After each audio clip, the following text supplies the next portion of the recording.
మీరే ఒక paid artist అంటున్నారు కదా లావణ్య, నేను చూపిస్తున్నా కదా, మీరే ఒక పెయిడ్ ఆర్టిస్ట్ నేను చూపిస్తున్నాను కదా, నా మీద చూపించమనండి. రైట్. లావణ్య గారు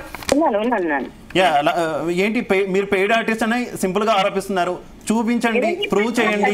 నేను ఏ రకంగా అయితే ప్రూఫ్స్ తో మీడియా ముందుకు వచ్చానో లావణ్య ఈ పనులు చేసింది అని చెప్పేసి, లేదంటే ఇంకొకరు ఈ రకమైనటువంటి వ్యవహారం చేశారని నేను ఏ రకంగా మీడియా ముందుకు వచ్చానో ప్రతిదీ పేపర్ డాక్యుమెంట్ చూపిస్తున్నాను. అలాగే మీరు కూడా రండి, నాతో పాటు కూర్చోండి, చూపించండి అంటున్నారు. యాక్సెప్ట్ చేస్తారా? ఒక సెకండ్ అండి మాట్లాడతాను. శేఖర్ భాష అనే అతను రోజు ఇక్కడ అయిపోయిన తర్వాత ఏమి ఇన్ఫర్మేషన్ ఎలా రాష్ట్ర వాళ్ళకి అందజేస్తున్నాడో, పర్సనల్ గా వెళ్ళి ఎలా కలుస్తున్నాడో, ఎందుకు కలుస్తున్నాడో అన్నది డెఫినెట్ గా ముందు రాబోతుంది బయటికి. అండ్ రెండో పాయింట్, నా కేసెస్ నాకు 33 years అండి. ఇప్పుడు 33 years లో మరి నేను పెయిడ్ ఆర్టిస్ట్ అయితే నా 32 years ఎందుకు కేసెస్ లేవు? నేను పెట్టినవి కానీ, నా మీద ఉన్నవి కానీ. నేను చెప్పనా ఎక్కడెక్కడ ఏమేమి కేసులు ఉన్నాయో? ఒక్క నిమిషం ఆపితే నేను చెప్తా. అదే అండి 32 years లో అదే చెప్తున్నా. 2023 మార్చ్ అంటే శేఖర్ భాష గారు చెప్తానంటున్నారు. రాజమండ్రిలో మీ మీద ఒక బ్లాక్ మెయిల్ కేసు, నార్సింగ్ బిఎస్ లో మీ మీద ఒక blackmail case, Varalakshmi drugs case, తర్వాత ఇక్కడ ఇంకోటి ఒక నిమిషం లావణ్య గారు ఆయన కంప్లీట్ చేసిన తర్వాత మీరు ఆన్సర్ ఇద్దరు. తర్వాత నార్సింగ్ బిఎస్ లో రెడ్ హ్యాండెడ్ గా మీరు దొరికిపోయిన డ్రగ్స్ కేసు, దాంట్లో దాంట్లో డ్రగ్ పెడ్లర్, దీంట్లో డ్రగ్ దాంట్లో డ్రగ్ కన్స్యూమర్, దీంట్లో డ్రగ్ పెడ్లర్ గా, దీంట్లో ఇన్ని కేసులు ఎఫ్ఐఆర్ ఫైల్ అయింది. Okay, remand report sir, FIR file అవ్వడం వేరు, కోర్టుకు వెళ్ళి 45 రోజులు జైల్లో ఉండొచ్చింది ఆవిడ, మీకు తెలుసు తెలీదు. ఓకే ఓకే, లావణ్య గారు ఏమంటారు? నేను మాట్లాడొచ్చా అండి? కంటిన్యూ. సో రాజమండ్రిలో ఒక కేసు, నార్సింగిలో ఒక కేసు అంటున్నారు అతను. ఆయనకు నేను చాలా క్లారిటీగా చెప్తా, బ్లాక్ మెయిలింగ్ కేసు ఏం కాదండి. ఆ బ్లాక్ మెయిలింగ్ అన్న కేసు ఏదైతే ఉందో మస్తాన్ సాయికి బెయిల్ కోసం మాత్రం పెట్టిన ఒక కేసు మాత్రమే. అది ఇంటర్లింక్డ్ విత్ మస్తాన్ కేసే అండి. ఓకే, ఇతను ఏవైతే మీడియాలో సెక్స్ వీడియోలు, ఈ వీడియోలు, ఆ వీడియోలు అన్నాడు, మేబీ అతని ప్రొఫెషన్ అదేనేమో. మేము అలాంటి కుటుంబానికి సంబంధించిన వాళ్ళం కాదు, మేము అందులో ఎక్కడా లేము. ఓకే, అండ్ రాజమండ్రిలో కేసు ఎఫ్ఐఆర్ చూపించమని తీసి చూద్దాం, అన్ని పట్టుకొస్తాం. ఓకే, తీసుకొస్తానంటున్నారు, అది కూడా తీసుకొస్తానంటున్నారు. లావణ్య గారు ఇందాక మీ ఫొటోస్ కావచ్చు, లేదంటే మీ వీడియోస్ కావచ్చు, మీ ఆడియోస్ కావచ్చు, ఇవన్నీ కూడా శేఖర్ భాష గారు ఇవ్వడం, వాటిని టెలికాస్ట్ చేస్తున్నప్పుడు మీరు కొంత అభ్యంతరం వ్యక్తం చేశారు. ఏ రకంగా ఇవన్నీ కూడా టెలికాస్ట్ చేస్తారు, లేదంటే ఒకరు ఒళ్ళో కూర్చుంటే దానికి ఈ రకమైనటువంటి సంబంధం కలిపేస్తారా అంటూ కూడా మీరు ప్రశ్నించినటువంటి పరిస్థితి కదా. మరి అదే రకంగా రాజ్ తరుణ్తో మీకున్నటువంటి ఫోటోల ద్వారా కూడా అంతే సాన్నిహిత్యం ఉందని మీరు ఏ రకంగా ప్రూవ్ చేస్తారు?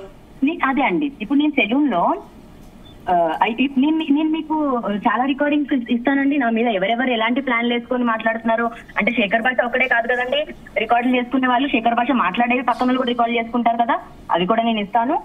అండ్ నేను మిగతా ఎవరితో అలా పూజల్లో కూర్చోలేదండి, నా భర్తతో మాత్రమే కూర్చున్నాను. సెలూన్ లో కూర్చున్న ఒకటి, నా భర్తతో కంపేర్ చేసి మాట్లాడుతున్నది ఒకటి, చాలా తప్పు.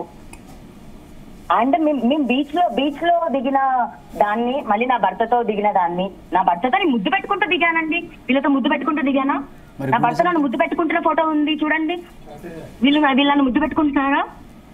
రాజ్ తరుణ్నే మీకు కావాలంటే, రాజ్ తరుణ్తోనే ఇన్ని సంవత్సరాలుగా మీరు ఉంటే, రాజ్ తరుణే మీ భర్త అయితే మీ గుండె ఏ రకంగా మస్తాన్ సాయి దగ్గరికి వెళ్తుంది? మీరు దానికి సంబంధించి ఆన్సర్ చెప్పట్లేదు లావణ్య గారు, దానికి సంబంధించి మీరు ఆన్సర్ చెప్పట్లేదు. ఏ రకంగా గుండె మస్తాన్ సాయి దగ్గరికి వెళ్ళింది మీ గుండె? నేను చెప్తాను, నేను అన్నిటికీ నేను చెప్తాను. మేము కొట్లాడుకున్న దానికి, మేము ఏడిపించుకున్న దానికి, మేము సరదాగా ఉన్న దానికి మేము మాట్లాడుకున్నాం. అసలు లావణ్య గారు ఒక క్లారిటీ ఇవ్వండి, మొత్తం అందరికీ ఒక క్లారిటీ ఇవ్వండి. ఎవరు ఈ మస్తాన్ సాయి? మీ ఫ్రెండా, లేకపోతే ఇంకొకటా? అసలు ఎవరు ఈ మస్తాన్ సాయి? ఎందుకు మీ గుండె అక్కడికి వెళ్ళింది?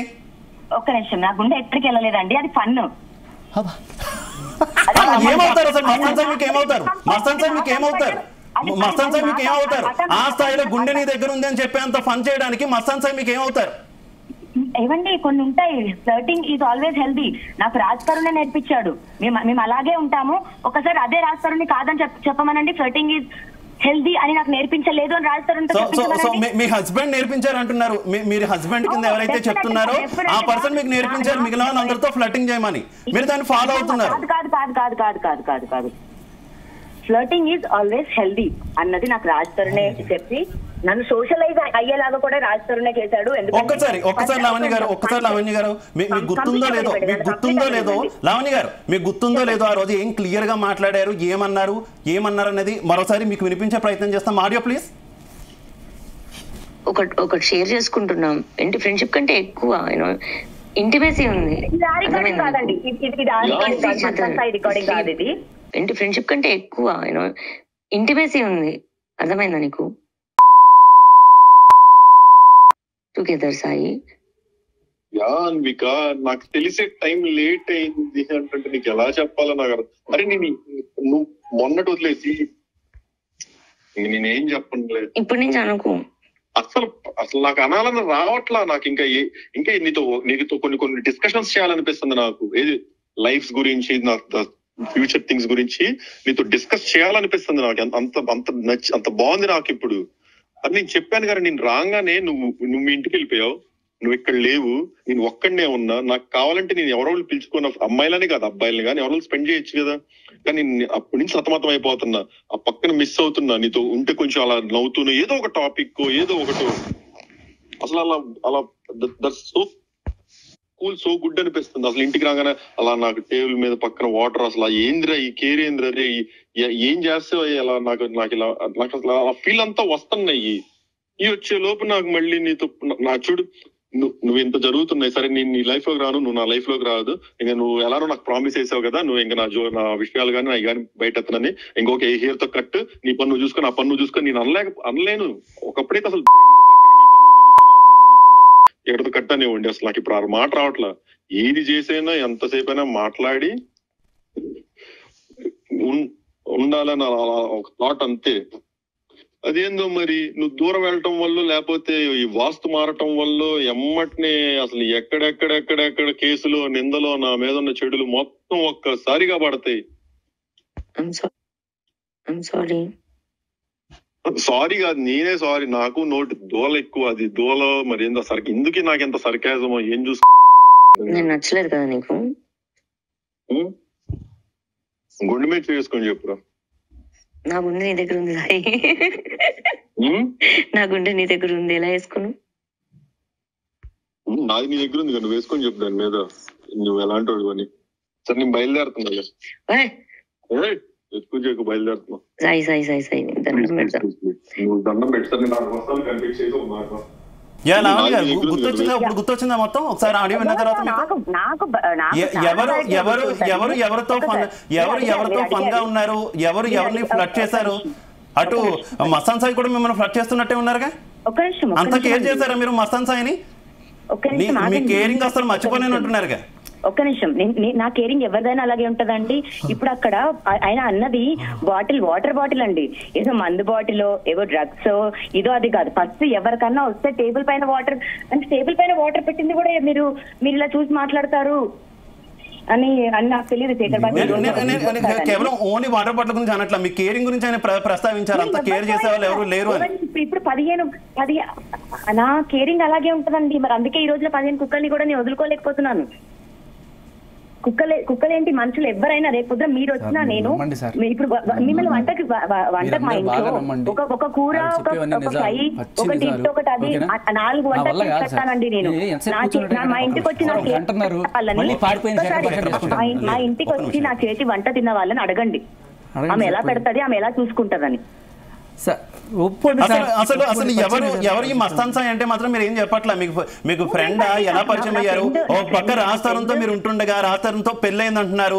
రాస్తారంతో పెళ్ళైన తర్వాత మీకు అసలు ఈ మస్తాన్ సాయితో పని ఏంటి, ఆయనతో ఈ ఫన్ ఏంటి, ఫ్లటింగ్ ఏంటి? మీరు వేరే రకమైన ఎవరు అనేది మీరు చెప్పట్లా. అసలు మస్తాన్ సాయి ఎవరు? నా ఫ్రెండ్ అండి. మేము ఫస్ట్ కొట్లాడుకున్న తర్వాత ఆ ఫ్రెండ్ మీద మీరు గుంటూరులో కేసు పెట్టారా? అప్పుడు ఎనిమి అండి. రేప్ కేసు పెట్టారా మీరు? రేప్ కేస్ అని మీరు అనొద్దండి. దాంట్లో 370 సెక్షన్ ఏదైతే ఉందో దానికి నేను అపోజ్ చేసి అతనికి స్టాండ్ తీసుకున్నాను. మరి ఇప్పుడు రేప్ కేసు అన్నదే ఉంటే దాంట్లో మెడికల్ సర్టిఫికేట్ అవి ఉండాలి, అవి చూపించి మాట్లాడమనండి. తెలుసా? అయ్యో, నేను మీకు ఇప్పుడు స్క్రీన్ షాట్ పంపించిన, నా నంబర్ నుంచి రాజ్ తరుణ్కి పంపించిన date, FIR copy. Okay, right.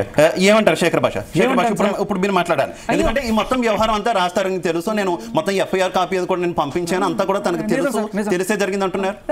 నమ్మేశాను sir, మీరు నమ్మేయండి ఇంక చాలు, ఓకేనా? ఇంత క్లియర్గా ఉన్న తర్వాత కూడా ఆవిడ చెప్పింది మనం నమ్మేస్తే హాయిగా ఉంటుంది మనకి, ఎందుకు ఊరికే పిత్తలాటకం. నేను చూపించా, జనాలు వాళ్ళ విజ్ఞతకు వదిలేస్తాం, మీ విజ్ఞతకు వదిలేస్తాను. శివకుమార్ గారు మీరు నమ్మారు కదా ఆవిడ నమ్మేమని